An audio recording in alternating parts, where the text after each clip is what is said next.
Doutor Nelson Liboni nos está dando a honra da sua companhia, tudo bem? Tudo jóia. Passando incólume por esse período?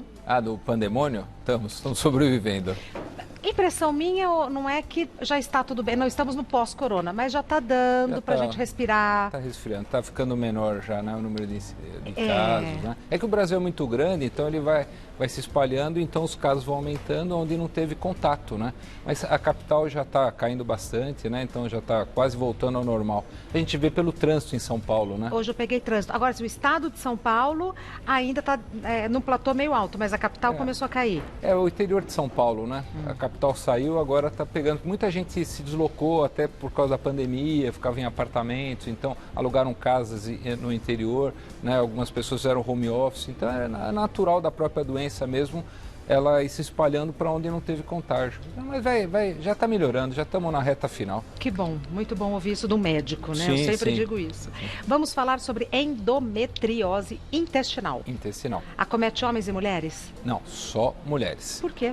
Então, a endometriose, o que é? Aí é o José Bento que pode explicar melhor do que ela. Então, a endometriose clássica tal, agora a intestinal eu achei que fosse para ambos, ou não? Então, a endometriose, o que é? Tem várias teorias de onde surge a endometriose, mas normalmente o que é mais falada, né, que é o refluxo, né, da menstruação, entre aspas, né, pelas trompas e implantação no peritônio, que é a doença comum.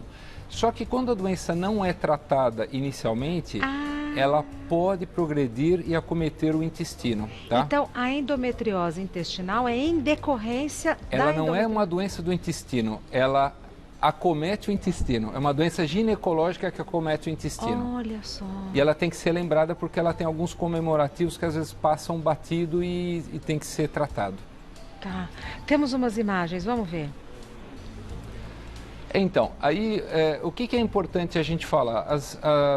A endometriose intestinal é a segunda causa mais comum, né, de lesão profunda que a gente fala, né? É quando ela compromete mais de 5 milímetros de aparelho de algum órgão, normalmente a região reto-septo-vaginal e os ligamentos útero-sacro, onde prende o útero, é que é mais comum. Mas a segunda área mais comum são os intestinos, porque está ali tudo coladinho, né? O intestino grosso ele gruda ali do lado esquerdo, perto do ovário, das trompas. Então não é incomum a gente ver como demora 7 a 12 anos às vezes para se fazer um diagnóstico de uma endometriose, quando você vai pegar, já às vezes está cometido o intestino. Tá. Então, que coisa... lá, os sintomas. Então, isso é importante, todas as mulheres saberem, os ginecologistas e até os gastroenterologistas, que você pode ter doenças que dão sintomas muito parecidos, mas que servem de alarde para você fazer a investigação, como dor abdominal, alteração do hábito intestinal, de repente eu estou preso, daqui a pouco eu estou com diarreia, pessoa que fica nauseada, vômitos, né, cólicas antes de evacuar, uma sensação de empacotamento quando vai no banheiro, parece que não fiz tudo que eu tinha que fazer, né, dor pélvica crônica durante o mês que piora muito. Hein? Muito desconforto. Isso impacta muito na vida pessoal. Às vezes até falta no serviço, na escola, por causa disso. Incômodo durante as relações é uma coisa comum, né? Fluxo menstrual intenso também é uma coisa comum. Dor no final da coluna também, né? Porque às vezes pode acometer o nervo ali perto. Dor no reto entre a vagina e o ânus. Estreitamento do intestino, às vezes o processo inflamatório é tão intenso que forma uma suboclusão. E sangramento nas fezes em casos mais avançados. Então você menstrua pela vagina e também sangra pelo intestino, e não é hemorroida. Você tem que verificar isso. E infertilidade também está associada. Doutor Liboni, então aí nesse caso o gastro trabalha junto com o ginecologista? Exatamente, é uma equipe. Quando você faz o diagnóstico, você suspeitou disso, você tem que fazer alguns exames que eu acho que são importantes. Um deles é o ultrassom transvaginal, que melhorou muito. Quando você faz com preparo intestinal, a acurácia do exame é muito boa. E quando você tem um médico muito gabaritado, ele consegue hoje, melhor que a ressonância até, que legal. Ele consegue enxergar a profundidade da lesão e que áreas foram acometidas. E aí você já tem que começar a fazer o tratamento dependendo do tamanho da lesão e como a parede intestinal está acometida. Então, não é uma doença do intestino, mas acomete o intestino. Acomete o intestino. Tá. E aí tem várias coisas. A história clínica é uma coisa importante. Né, que tem que ser falado. O ultrassom transvaginal que nós falamos agora. Se você não tiver um bom especialista na tua cidade ou no local, que você vive, a ressonância pode ser um substituto, tá? A laparoscopia ela serve como diagnóstico e terapêutica, porque ela vai identificar essas lesões. A colonoscopia pouco vai ajudar, mas ela serve de diagnóstico diferencial de outras coisas que causam sangramento, então é importante. Ultrassom transanal só em casos mais específicos, tomografia não tanto, e o CA-125 também é um marcador importante. A gente pede sempre até o 3º dia da menstruação, que se ele tiver aumentado, ele pode indiretamente dar um sinal que eu tenho uma doença chamada endometriose. Tá, a gente tem umas fotos, vamos ver. Ah, não, então, quais são os tratamentos que a gente tem hoje? A gente tem... Robô. O robô, né? O robô é uma indicação boa. Quando você tem essa endometriose mais baixa, ali perto da vagina e do ânus, você vai descendo, né? E você tem uma segurança muito grande, porque magnifica muito as imagens e você consegue. Mas hoje a laparoscopia, nos lugares que não tem o robô, também é muito bem feita por equipes multidisciplinares. Essa cirurgia, ela tem que ser feita por gente treinada, desde ginecologistas acostumados a tratar endometriose, como coloproctologistas treinados também para fazer endometriose. Tá. Porque senão a chance de você operar e fazer alguma besteira ou ficar alguma endometriose que não foi vista ou não foi removida, muito grande. É grande. Aí você tem que fazer um segundo procedimento. Então, quando se faz isso, você vai para... Às vezes a endometriose, ela parece um iceberg, é uma pontinha, mas só que lá por dentro ela é grande. Então, você tem que fazer uma bela avaliação antes de pôr na mesa de cirurgia e, quando operar, tentar tirar o máximo possível de lesões. Doutor Liboni, e esse robô enorme e tal é laparoscopia? O robô é da robótica e aqui é a parte da laparoscopia que a gente faz, que também é uma coisa que resolve muito bem. E aquele robô, quem que manipula? Ah, Ali. sim. Lá escondidinho é o doutor Liboni. Sou escondidinho onde está no cantinho. Está manipulando o robô. Está manipulando o robô. A gente usa para estrutura... Exatamente. Eu estou aqui operando e a gente consegue fazer abordagens mais baixas na região reto septo vaginal. E a precisão é... Enorme. Enorme? Enorme. A segurança é muito grande. É uma ele é uma ferramenta a mais, ele dá uma qualidade a mais para situações mais difíceis. Não é para todos os casos, mas para casos mais avançados eu acho que vale a pena. Um médico gabaritado e essa ferramenta, sucesso maravilha. no tratamento. Eu acho que é muito bem. Tá, temos perguntas do pessoal de casa, mas espera um minutinho. Tá bom. Doutor Bruno. Perguntas para o doutor Nelson Liboni. A primeira pergunta da Letícia.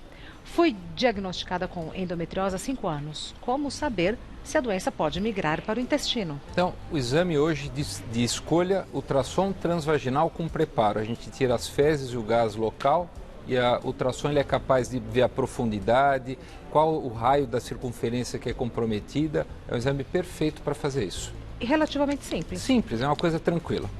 Próxima pergunta parecida. Endometriose intestinal pode virar câncer? Então, não é uma situação que todo mundo, vou me desesperar, não é isso, porque a incidência ela é muito baixa, ela é mais ou menos de 1% dos casos, principalmente naqueles da endometriose ovariana. No intestino também existem alguns casos, porque existem algumas situações muito parecidas com o câncer de intestino, que você aumenta a reprodução das células e tudo mais, que pode dar aí um câncer, tá? Então, toda vez que a gente faz a ressecção, a gente tem que lembrar que aquela peça que a gente tirou no centro cirúrgico tem que ser feita uma imunohistoquímica, uma complementação a mais para fazer uma investigação para ver se não tem câncer. É pequena, mas existe. Tá. A próxima pergunta, Yara. Sempre senti muita cólica e fortes dores no período menstrual. Fui diagnosticada com endometriose e descobriram também endometriose no intestino. Será que posso ter descoberto a doença tarde demais? Preciso operar? Então, assim, normalmente quando aquilo que nós conversamos, como é 7 milhões de mulheres, é muita gente, né? E normalmente a faixa etária é de 35 anos, então é uma coisa, desde a primeira menstruação, essa lesão vem se instalando, então se demora demais para fazer o diagnóstico. Mas assim, não é todo o caso, 70% dos casos são tratamento clínico, tá? Que normalmente elas têm menor que 2 centímetros de extensão, é uma área que não está comprometendo a parte muscular, está tudo ok. Quando ela começa a invadir a parte muscular, até mais ou menos 2 centímetros de lesão única, a gente pode fazer o que a gente chama de shave. só durante a laparoscopia vai tirando todas as lesões do peritônio, uma limpada, e dá uma raspadinha para tirar aquela lesão. Quando ela é menor que 3 centímetros e ela é uma lesão única e ela cometeu, já chegando na submucosa, a gente vai lá, a gente pode tirar em disco, é feito um grampeamento, é tirado um trechinho do intestino. E quando ela é maior que 3 centímetros, tem múltiplas lesões, aí você tem que ressecar parte do reto, já é uma cirurgia maior, tá? Então isso é uma coisa importante. Mas já é um caso extremo. Quando a gente deixa muito tempo, casos mais avançados, o que vai acontecendo, vai ocorrendo um processo inflamatório e isso vai criando uma fibrose, então vai criando aderências, uma série de problemas. Então quanto mais cedo eu trato isso, menos intercorrências eu vou ter em relação à própria endometriose, tanto intestinal quanto a parte ginecológica. E uma coisa que eu queria te falar, que eu acho que eu esqueci de falar, você sabe que quando você tem endometriose no apêndice, é bom tirar, porque 8% pode estar associado a câncer no apêndice. Porque existe endometriose intestinal no reto, no sigmoide, no apêndice, o lugar mais comum, ilho terminal e seco. No apêndice retira. Tem que tirar. Agora, no caso da Yara, não dá para saber, né? Se precisa operar ou não, depende da evolução do caso dela. Depende da evolução. Então, tem casos que você só observa e faz tratamento clínico. Depende do tamanho da lesão e da profundidade da lesão. Tá certo. Nair, há como prevenir a endometriose intestinal e como funciona a cirurgia? A cirurgia nós já explicamos. Sim. Sempre fazer laparoscopia e, em casos mais avançados, robótica. E a endometriose intestinal, como prevenir? Começar a tratar clinicamente. Uma coisa que as pessoas esquecem, às vezes a mulher faz o procedimento, faz com um cirurgião perfeito, faz tudo bonitinho. Só que ela tem que entender que às vezes a doença pode voltar. Ela tem que continuar fazendo acompanhamento a longo prazo, porque senão ela pode ter esse problema. Então muitas vezes você opera e acaba depois deixando um hormônio para que essa mulher não menstrue ou para que mantenha a doença sob controle. E lembrando que quando eu não opero, quando eu faço tratamento clínico, eu estou tratando os sintomas e não a doença. Né? Então isso é importante lembrar. Então tem que ser encarada como uma doença crônica. Uma doença crônica, exatamente. A cirurgia radical, que é retirada de ovário e de trompas, a gente usa quando a mulher já está a prole toda organizada, quando... Outra fase da vida, né? Outra fase da vida, aí a gente faz, mas mesmo assim tem que fazer um acompanhamento. Tanto quando a mulher entra na menopausa, como é hormônio dependente, o processo acaba cessando e você já não vai mexer nisso. Tá. Mais uma pergunta. Marli, mesmo após retirar o útero, ovários, trompas por conta da endometriose, ainda pode restar endometriose no intestino? Então, não é que pode restar, pode ser que não tenha sido visto. Por isso que antes de operar você tem que fazer a investigação completa, tá? E o que pode acontecer é que às vezes nesses grampeamentos em disco, às vezes você não consegue tirar tudo. Então, por isso tem que ser com equipes bem treinadas para poder fazer direitinho, para não ficar nenhum restinho. E quando fizer tem que fazer um inventário. Tem mulheres até que têm endometriose, para você ter uma ideia, no diafragma. E às vezes dói o ombro. Então, quando você opera, você tem que fazer o que a gente uma varredura. Uma varredura para ver se tem algum foco e já tentar tirar esses foquinhos. Tá. Tem mais uma pergunta. Valéria. Eu posso ter endometriose intestinal mesmo sem apresentar sintoma nenhum? Isso aí é uma coisa meio esquisito, porque às vezes tem gente que tem uma endometriose muito importante e não tem dor nenhuma. Às vezes tem uma endometriose menor, dependendo da área que ela comete, o nervo atingido, dói muito, né?